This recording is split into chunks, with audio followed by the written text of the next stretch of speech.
Gregorian chant, the soul of sacred music, and the body of the music you'll hear on our program, Sacred Soundings, music to deepen your faith beyond measure. I'm Al Romano, your host for Sacred Soundings, on listener-supported St. Gabriel Catholic Radio and streaming live on stgabrielradio.com. There's a saint who lived more than 3.5 centuries ago, yet the astounding story of her life and her struggle to embrace Catholicism could never have been more relevant to our faith, our culture, our nation, and our world than it is now. The hearts and souls of people throughout the world were touched by details of this young woman's life, which came to light in 1980 when she was beatified by Pope John Paul II. That light grew much brighter in 2012 when she was canonized by Pope Benedict XVI, becoming the first Native American to be recognized as a saint by the Catholic Church.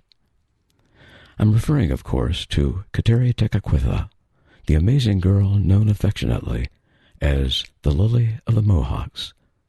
Born in 1656 to a Mohawk father and a Catholic Algonquin mother. Kateri's mother had been captured by the Mohawks and had taken a Mohawk chief for her husband.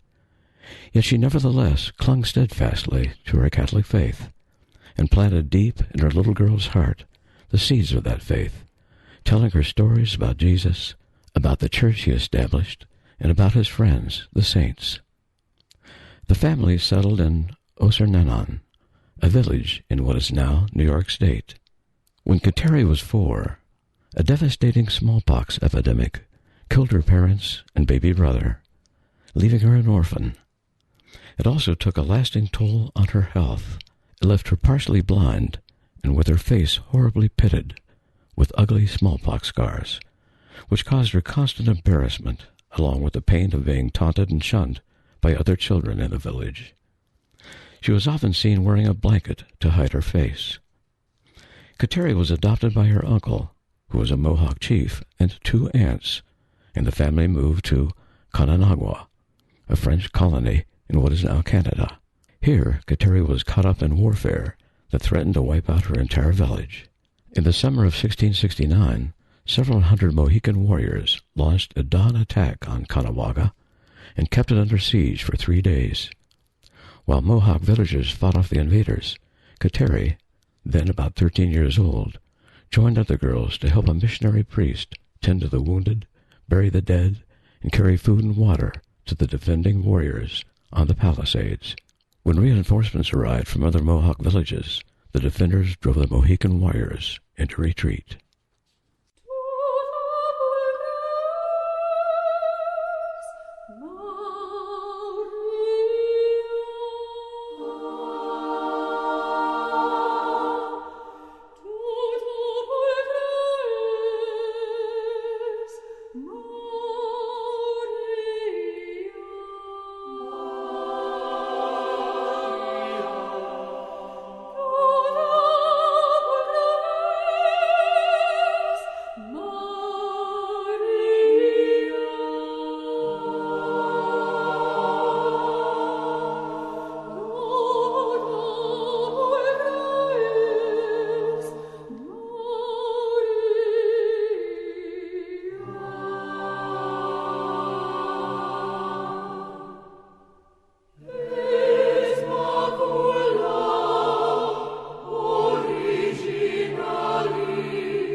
You Are All Beautiful by Creative Catholic Works, and Grant Us Peace by the Boys of St. Paul's Choir School. You're listening to Sacred Soundings on St. Gabriel Catholic Radio, and we're highlighting events in the life of Kateri Tekakwitha, the first Native American canonized by the Catholic Church. Throughout her childhood and adolescence, Kateri had a deepening desire for holiness, to be like Jesus in the stories her mother had told her about him, to grow in the lessons he taught, and to belong to his church. She practiced many acts of penance, for example, sleeping on a mat covered with thorns, tainting her food to diminish its flavor, and praying for hours in the cold, often for the conversion of others in the village.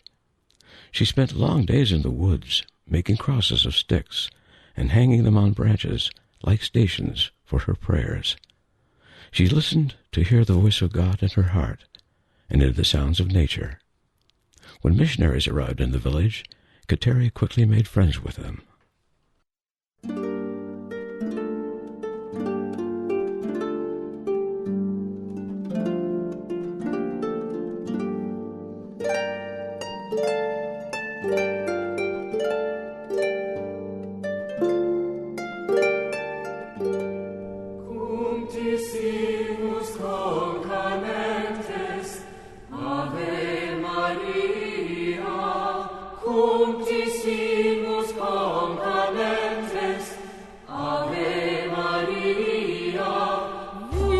Sono esistente, la fuit angelo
Let us sing together by Creative Catholic Works and We Adore Thee, Christ by the Schola Cantorum of the Dominican House of Studies in Washington.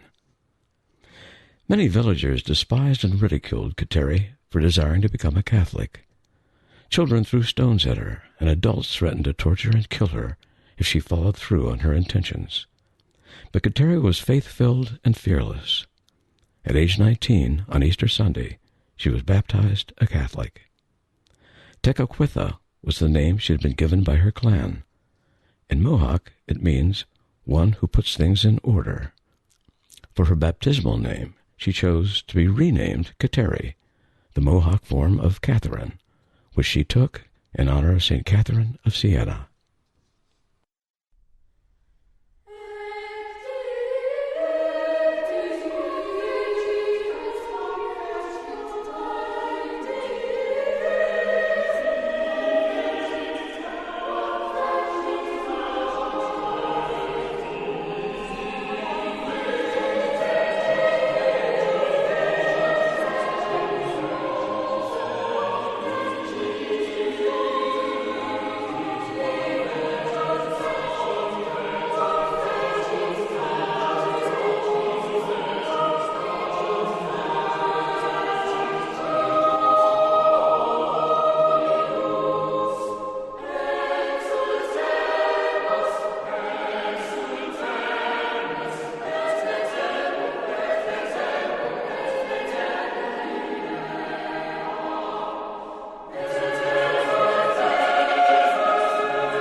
This is the Day the Lord has made, and O Light from Light by the London Oratory Schola Cantorum Boys Choir. Despite her adoptive parents' impassioned pleas and threatening demands, Kateri refused to marry the suitor they had selected for her, or any other suitor. She said she would give her life only to Christ, which infuriated her parents and outraged their village neighbors as well.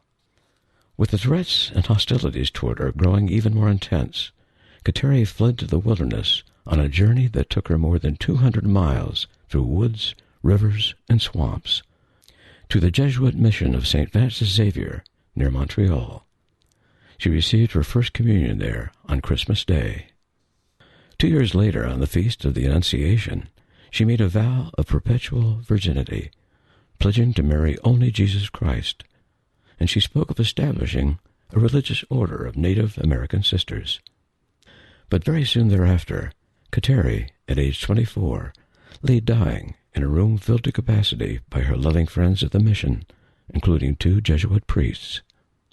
All these pious people were privileged to witness with astonishment what clearly appeared to be a miracle. Kateri uttered her final words, "Jesus, I love you." And moments after she took her final breath, the ugly smallpox scars that she had carried on her face with such humiliation throughout her life completely vanished, leaving her face lucidly clear, radiantly white, and angelically beautiful. Some of the witnesses believed it to be a sign marking the moment Kateri entered heaven. Saint Kateri has been recognized by religious, political, and civic leaders as an important cultural bridge between and within nations, and being uniquely a child of nature, she has been declared patroness of ecology and environmentalists, as well as of exiles, orphans, those ridiculed for their faith, and World Youth Day. Indeed, the more one learns about Kateri Tekakwitha, the more one might wonder why it has taken nearly 3.5 centuries to honor the saintliness of such a beautiful human being. I'm Al Romano, your host for Sacred Soundings, airing every Sunday at 9:30 a.m. and at 2:30 and 9 p.m. on St. Gabriel Catholic Radio.